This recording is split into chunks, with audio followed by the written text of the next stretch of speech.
the city's infamous Red Dog Unit. This is a particularly incredibly brutal squad. The person in charge of like more of the violent specialty units also suggested similar structures within the Memphis Police Department when she became police chief there. She is the reason why they even had a Red Dog Unit style Scorpion unit in Memphis. So for her to like say, oh man, we really f***ed up here, let's disband it, that's just her covering her own ass. And the fact that the media is not talking about this is just insane to me. They are simply doing propaganda. When they say these 5 cops that were fired were uniquely brutal, different than other kinds of cops who actually do a really good job, they're doing propaganda. I told you, as soon as I saw the video, as soon as I watched the video, you saw this on stream, I told you, this is violent. It's horrific. It's inhumane. But the one thing it's not is unusual. It's not unusual that cops behave this way. And you can see on camera that it's so not unusual that they're openly talking about it on their body camera footage. They're openly talking about it. You want to know why they're openly talking about it? Because they know this is normal process. They didn't even think that they might get punished for this. They didn't even think they would get desk duty for this. They didn't even run damage control immediately. That's how you know it's not unusual. If you want further proof that it's not unusual, the first 3 different cruisers that were involved in the original traffic stop that were just as brutal as the 5 that got fired did not get any kind of punishment until later. Now they're starting to involve the other cops that ripped him out of the car, beat the shit out of him, tased him while he was on the ground. And the unfortunate and sad reality, the real sad part about this, the additionally sad part about this is that if Tyree Nichols hadn't died, or if there wasn't the poll camera footage that was accessible to like all parts of the department, we would not have had this be a nationwide story. You want to know why?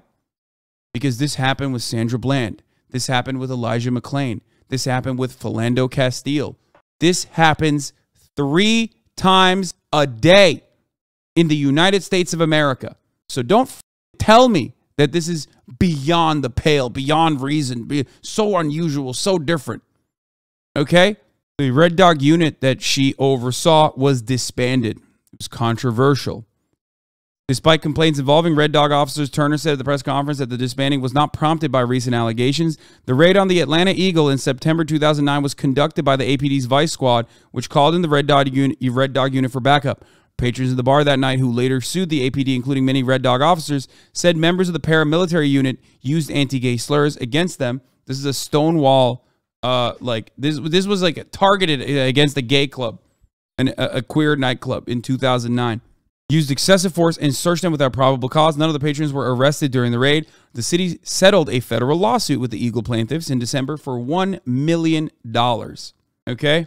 The settlement also included reforms to APD's standard operating procedures by mandating no more illegal search and seizures, as well as an internal investigation into all the officers involved in the raid.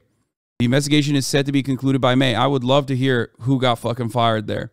And that's taxpayer-funded settlements, by the way, remember. I'm relieved that the new city officials, mayor, and the police chief see the need to make the changes. I'm glad they did. I'm glad they finally recognized there was an issue. The citizens and visitors of Atlanta will benefit. There are probably more good officers in the Red Dog unit, but others need to stop violating the civil rights of people. These people need to be in Afghanistan or Iraq. We are a city that is not under siege, Ramey said. Oh, God, I love liberalism so much. They're like, come on, this kind of brutality is for the Iraqi children. You know what I mean? Not us, tax-paying citizens of the United States of America. Anyway. The Atlanta Citizens Review Board, an independent body, last week made it public its full investigative report on the police actions during the Atlanta Eagle raid. The Citizen Board recommended punishments ranging from 3-day suspensions. This is why civilian boards are also fucking dog water. Written reprimands and Fourth Amendment trainings to all officers involved in the raid. 2 Red Dog officers involved in the Atlanta Eagle raid were put on administrative leave after 2 men alleged they and another Red Dog officer pulled them over and fondled them. One man said he was forced to pull his butt cheeks apart in the middle of the street as an officer conducted a cavity search. He got 3 days off, dude. The suggestion from the Citizen Review Board was, oh, did you make someone spread their butt cheeks and do a cavity search in the middle of the street? Did you fondle them? Take 3 days off to really, think about that. The APD LGBT advisory group created in the wake of citizen frustration about the Eagle raid sent Chief Turner a letter last week asking him to follow the recommended punishments for the officers. Please take 3 days off after you sexually assaulted a patron for no reason. Turner said that at today's... Bro, kids in kindergarten get longer sentencing and like more punitive timeouts than cops do. I don't know what it would take for a cop to get severely punished for like that genuinely meets the crime that they are engaging in. You know what I mean? The actions. Chatters get longer time off for making bad jokes. Anyway, the Red Dog unit was created in 1987 and named after the football move of blitzing a quarterback, according to the fact sheet distributed by the Atlanta Police Department after the press conference. Clearly, after the settlement was done, it forced our investigation back to a different point, so we had to do various things, and after the settlement, we are in the process of completing that investigation. Yeah. Anyway, they disbanded it because this raid was the final draw, but a lot of these units get a fuckload of complaints that fall on deaf ears.